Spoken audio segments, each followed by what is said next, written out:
Hello दोस्तों, मेरा नाम है शिवाया। दोस्तों आज जो है हम निर्माण आईएएस का रिव्यू देंगे और निर्माण आईएएस कोचिंग के बारे में बात भी करेंगे। इसके फ़ीस प्लस कोर्स के बारे में भी बात करेंगे। पहला दूसरा सिलेक्शन के बारे में भी बातें करेंगे। स्टडी मटेरियल के बारे में बात करेंगे कि इसका स्टडी मटेरियल भी कैसा है। फैकल्टीज़ के बारे में बात करेंगे, कैसा फैकल्टी है। आंसर राइटिंग प्रैक्टिस उसको भी देखेंगे। ऑप्शनल सब्जेक्ट्स भी देखेंगे इनके। तो आइए देखते हैं ये 5-6 पॉइंट जितने हैं, इसको देखते हैं कि ये इस कोचिंग का जो है कैसा रहा रिव्यू और कैसा क्या है। तो आइए देखते हैं। ये कोचिंग पहली बात जो है ये एल्गिन रोड पे जो है मिश्रा भवन के सामने जो है ये पड़ता है सिविल लाइंस में। ठीक है, ये हमारे प्रयागराज का इंस्टीट्यूट जो है ये जो निर्माण आईएएस का ये यहीं पड़ता है एल्गिन रोड पे। अब ये जो है हिंदी लैंग्वेज का जो है मैं इसका जो वो देखा था कई स्टूडेंट्स से जैसे ही मैं पूछा तो उन्होंने ये बताया कि भाई वो जो कोचिंग है वो हिंदी मीडियम हिंदी लैंग्वेज का जो है ये ज़्यादा बेस्ट चलाता है। इसका बैच जो है ज़्यादा बेस्ट चलाता है। मैं कहा अच्छा चलो ठीक है। तो अब हम इसका पहला पॉइंट देखते हैं। तो ये GSC सेट ऐसे जनरल इंग्लिश जो है टेस्ट सीरीज़, इसका जो फ़ीस के बारे में अगर हम देखें तो इसका फ़ीस जो है 1,10,000 है। इसलिए आप इसको ध्यान से याद कर लीजिए या समझ लीजिए या कहीं नोट डाउन कर लीजिए। GSC सेट ऐसे जनरल इंग्लिश टेस्ट सीरीज़, इसका जो फ़ीस है 1,10,000 रुपये है। फिर देखते हैं ऑप्शनल के फ़ीस कितना है। तो ऑप्शनल की फ़ीस जो है 45,000 रुपये। ठीक है, तो 45,000 में जो है इसमें जो है देखिए ऑप्शनल में क्या क्या रहेगा। History, geography, sociology, Hindi literature. ठीक, समझ में आया। इसलिए इसको कहीं नोट डाउन कर लीजिए आप कि जो है इसका फ़ीस इतना है, इसका फ़ीस इतना है। ऑप्शनल का याद रखिएगा कि 45,000 रुपये है। पूरा GS कोर्स कराने में ये 15 महीने का समय लेते हैं। ठीक है, पूरा GS कोर्स जो कराते हैं ये लोग, ये पूरा टाइम जो है इनका 15 महीने का रहता है। ठीक है, वही ऑप्शनल कराने में ये 5 महीने का समय लेते हैं। ठीक, 5 महीने का समय ऑप्शनल में लेते हैं। इनके यहाँ स्टूडेंट बताते हैं, इनके यहाँ के जो स्टूडेंट्स हैं वो बताते हैं कि यहाँ के सही से कोर्स ख़त्म नहीं किया जाता, कुछ सेगमेंट छोड़ भी दिया जाता है।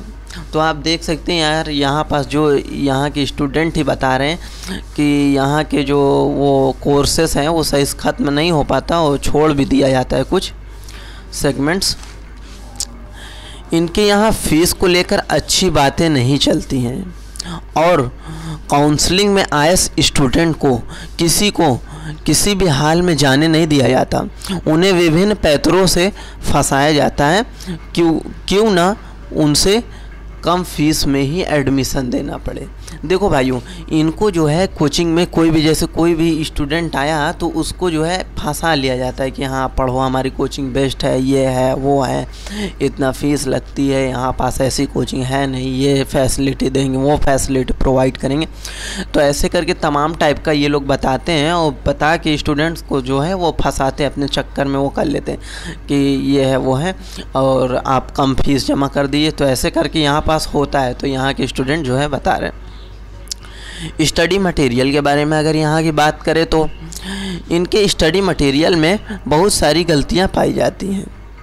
प्रूफ रीडिंग बिल्कुल बेकार होती हैं।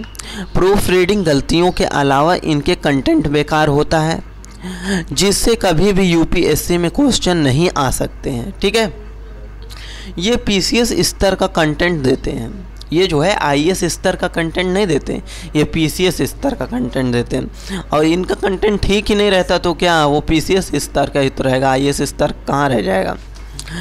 इनका फोकस YouTube पर ज़्यादा रहता है। ठीक है, इनका फोकस जो है वो YouTube पर ज़्यादा रहता है और ये YouTube पर अच्छा कंटेंट डालते हैं क्योंकि भाई इनको प्लेटफॉर्म मिलना चाहिए आगे कमाने के लिए, आगे जरिया बनाने के लिए, स्टूडेंट के बीच पकड़ बनाने के लिए।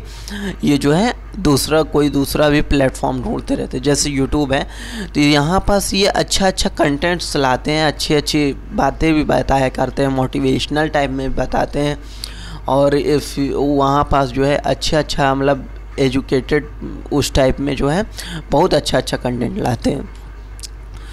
अब देखते फैकल्टी जो है, फैकल्टी के बारे में बात करें तो यहाँ के कुछ टीचर हैं जो इन अच्छा पढ़ाते हैं और उनके मार्गदर्शन में कोचिंग जो है अच्छी चलती है।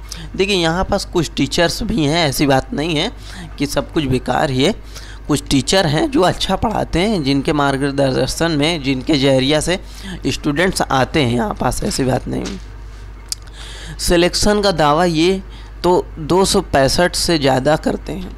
सिलेक्शन का दावा जो है ये 265 से ज़्यादा करते हैं, लेकिन आप उतना समझदार हैं और ये फैकल्टी को लेकर सोचना भी चाहिए। ये आपको फैकल्टी को लेकर जो है ये सोचना भी चाहिए कि हाँ कैसे क्या है यहाँ पास। बाकी सिलेक्शन का दावा ये जो है 265 से ऊपर ही करते हैं। ठीक, अगर आप कोचिंग सस्ते में करनी है, अगर आपको कोचिंग सस्ते में करनी है और सिलेक्शन जो है 5-6 साल बाद ही लेना है, 5-6 साल में कैप्चर करना है, तो आप यहाँ पास एडमिशन ले सकते हैं। ठीक है, पीसीएस की तैयारी करनी है तो कोचिंग ये बेस्ट है। ठीक, अगर आपको पीसीएस की तैयारी करनी है तो ये कोचिंग ठीक है, ठीक ठाक है।